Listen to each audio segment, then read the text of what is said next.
नमस्कार, आपण पाहत आहोत पीबीएन महाराष्ट्र। जळगाव जिल्ह्यातील पाचोरा तालुक्यातील पिंपळगाव हरेश्वर पोलीस स्टेशन अंतर्गत एका गावात अल्पवयीन विद्यार्थिनीवर अत्याचार करणाऱ्या शेंदुर्णे येथील अटक करण्यात आलेल्या स्कूल बस चालक आबिद हुसेन शेखला फाशीची शिक्षा व्हावी या मागणीसाठी मोठ्या संख्येने नागरिकांनी रस्त्यावर उतरून भव्य मोर्चा काढला। मोर्चामध्ये महिलांची मोठ्या संख्येने उपस्थिती होती। हातात फलक, बॅनर आणि घोषणाबाजीसह नागरिकांनी आरोपीला कठोर शिक्षा व्हावी असा प्रचंड संताप व्यक्त केलाय। कायदा व सुव्यवस्था अबाधित ठेवण्यासाठी ठिकठिकाणी पोलिसांचा कडेकोट बंदोबस्त ठेवण्यात आला होता। मोर्चात सहभागी नागरिकांनी पोस्को प्रकरणात आरोपीला फाशी देण्यात यावी, अल्पवयीन मुलीवरील अत्याचाराला आळा घाला अशा घोषणा देत प्रशासनाचं लक्ष वेधले। आबिद हुसेनचं करायचं काय? बलात्काराची शिक्षा काय? फाशी द्या, फाशी द्या, आबिद हुसेनला फाशी द्या, न्याय द्या, न्याय द्या, चिमुकलीला न्याय द्या,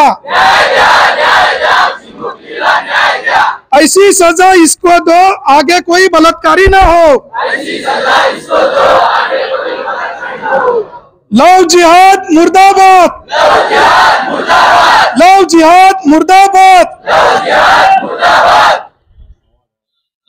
लव जिहाद से, लैंड जिहाद से, गो हत्या से, आतंकवाद से हम दे के रहेंगे।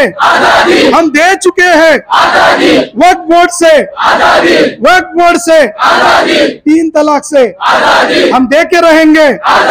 कश्मीर से, पाकिस्तान से, हिंदुस्तान से हम दे के रहेंगे। धर्मांतर से, और जिहाद से, ब्लैकमेलिंग से, घुसखोरी से, पत्थरबाजी से हम दे के रहेंगे।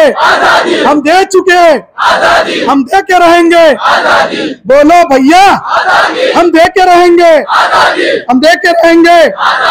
लव जिहाद से, लव जिहाद से आपण माझ्या बंधू भगिनी आणि माझ्या सोयीच्या काही मैत्रिणी आहेत, त्यांना माझं आव्हान आहे।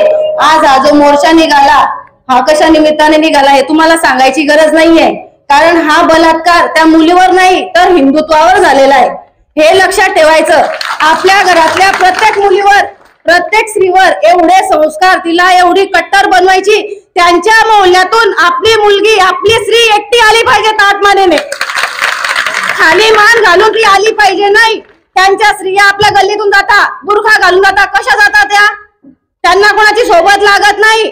आपल्याला जर त्यांच्या मोहल्ल्यातून जायचं असलं तर आपल्याला 2 जणी सोबत न्यायला लागतात, कारण आपल्या मनात ती भीती आहे, काही करतील का, ही भीती कमी करायची। त्यांच्या मोहल्ल्यातून एकटा येण्याची, एकटा जाण्याची ताकद ठेवायची प्रत्येकाने।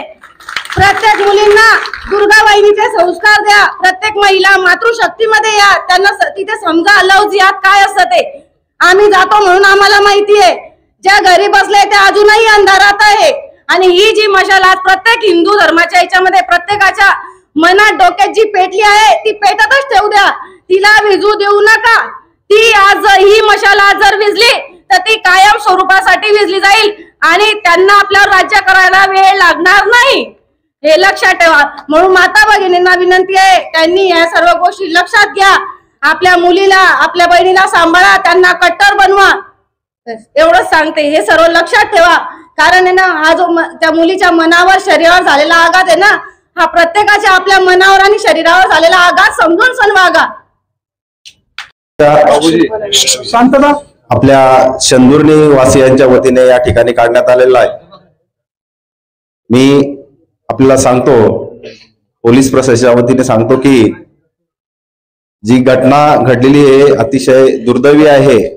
त्यातील जो आरोपी म्हणा किंवा इतर कोणाचा काही सहभाग असेल, आपण जे काही निवेदन आज देणार आहात त्या निवेदनाच्या माध्यमातून आपली जी मागणी आहे ती मागणी आम्ही आमच्या वरिष्ठांपर्यंत पोहोचवणार आहोत आणि संबंधित जे आपलं पोलीस स्टेशन आहे पिंपळगाव हरेश्वर, त्यांना सुद्धा आपल्या मागणी संदर्भात आम्ही जी काय असेल ते सगळं आपलं म्हणणं त्यांच्यापर्यंत मांडणार आहोत आणि यामध्ये एकदम व्यवस्थितरित्या तपास करून सर्व बारकावे किंवा ज्या बाकीच्या गोष्टी तपासाच्या अनुषंगाने महत्वाच्या असतात त्या सर्व दृष्टीने तपास करणार आहोत।